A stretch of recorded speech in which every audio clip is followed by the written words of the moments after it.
Setting up an iOS device can seem like a daunting task, but with the simple wizard and these directions, you can get through it. The pictures, videos, and directions are made according to an iPhone XS Max running iOS 12. The setup is generally the same between different models of iPhone, iPad, and iPod Touch, and different versions of iOS. Throughout this article, I will be using the following words interchangeably: iPhone, iDevice, phone, and iPad. So let's get started.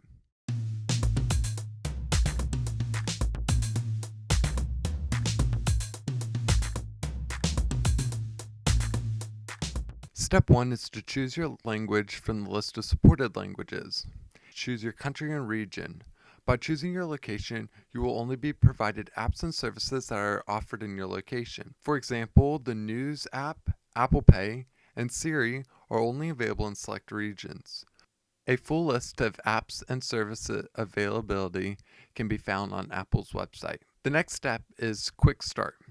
This is a feature that you can use to set up your iPhone or iPad quickly if you already have another set up. I've already made an article about this, so we won't cover it here, but I will leave a link in the video description below. If you do choose to use Quick Setup, then you can stop following these directions and pop over there to those.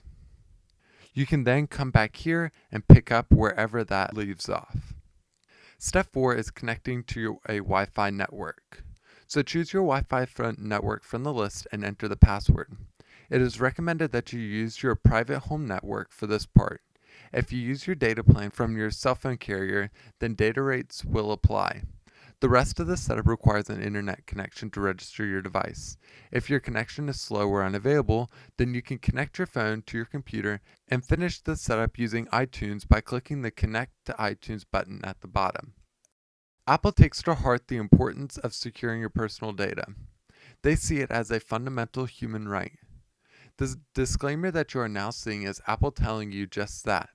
If you want to learn more, you can tap on the Learn More button at the bottom or go to apple.com/privacy. Once you have read and understand, tap Continue. Face ID is a new way to unlock your device. Originally coming out with the iPhone X, by the end of 2018 it has spread to the iPhone and iPad Pro lineup. After setting up, all you should need to do is glance at your iPhone or iPad and it will unlock.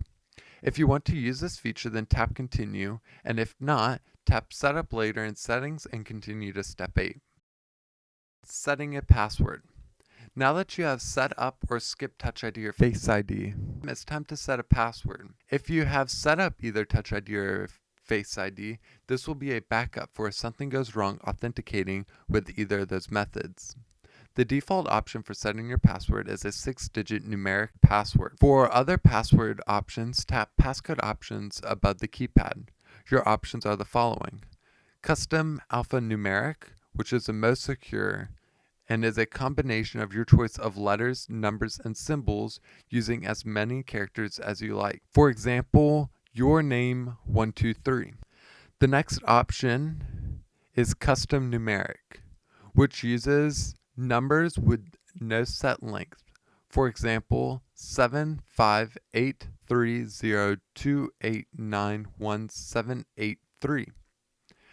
The next option is a 6-digit code, which uses 6 numbers to make a password. Example, 123456. The last option, which is the least secure, is a 4-digit passcode, which uses, of course, 4 numbers to make the password, for example, 1234. After typing in the password once, confirm it by typing it in again and continue to Step 8. Now in Step 8, it's time to consider whether you're going to move data over from another source. So you have the following options: restore from iCloud Backup, restore from iTunes Backup, set up as a new phone, or move data from Android. Now I'm going to cover them individually, starting at the top with restore from iCloud Backup. If you had a previous iPhone or iPad and backed it up using Apple's online cloud storage, then you can use this option to recover your data. The next option is to restore from an iTunes backup. The next option is set up as a new device. By choosing this option, your device will appear as new. Your final option is to move your data from an Android device. In the description below is an Apple support link on how to do this. If you have an Apple ID, now's the time to sign in. Signing in here will sign you into iCloud, the App Store, Music, iMessages, Find My iPhone, Wallet, and iTunes. Place the email associated with your Apple ID in the top field, and a bottom field will appear for your password. If you use separate accounts for iCloud and iTunes, then click the respective button at the bottom and sign in separately with each account. For those who don't have an account, forgot your password, forgot your Apple ID, or have one and are not now ready to sign in, can tap on the Forgot Password or Don't Have an Apple ID. Now time to read through the terms and conditions for using your iOS device. Once you have read them, click Agree in the bottom right corner. Although if you disagree, tap Disagree in the bottom left corner. Continuing through the Express settings will enable location services and share analytic data with Apple and developers. For more information, tap the Learn More link above the Continue button. If you prefer to enable them individually, click Customize Settings under the Continue button. Otherwise, click the Continue button. If you choose to use Express settings, skip ahead and pick up where it leaves off. Now you'll be asked if you want to download your software updates automatically. This will download the update to your phone, but then prompt you when the update is ready to install. By clicking Continue, new updates will automatically be downloaded to your device. If you don't want this to happen, then tap the Install Updates Manually link under the Continue button.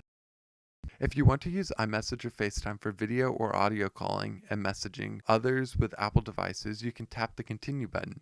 If not, tap the Not Now link under the Continue button. You can reconfigure these settings later once the device is set up. Location services will provide your current location to apps like Maps and Find My iPhone. This only applies to system apps. Any other apps that you will later download from the App Store will have to ask for your permission to use your location when you open the app for the first time. If you would like to allow your system to use your location, then tap Enable Location Services. And if not, tap Disable Location Services. No matter which option you choose, you can always change it later in the privacy settings. If you're a fan of Apple's personal assistant Siri, then you can enable it at this step. After clicking Continue, you will be prompted to set up Hey Siri, a feature that allows you to summon her without pressing any buttons. You have to say Hey Siri 3 times as prompted, and say Hey Siri, how's the weather today? When finished, you can continue to the next step. If you'd rather not enable her, then tap the Setup Later in Settings link at the bottom and continue to the next step. If at any point in time in the process of setting up Siri, you can stop and tap the Setup Later in Settings link at the bottom to continue to the next step. Screen time is a feature that came with iOS 12 that will track your phone usage and allow you to set app limits. This is a good way to keep up with your device usage. iPhone Analytics. In order to find and fix issues, Apple and developers like to collect information to analyze to make the app or system run smoother on your device. This information is collected anonymously and only with consent. To put simply, you are being asked if you would like to contribute to the improvements of the app and/or operating system iOS. Once again, refer to Apple's privacy policy, in which developers also have to follow. Enabling True Tone will adapt how your screen looks based on the color of light in the room in order to provide you with a more color-accurate display.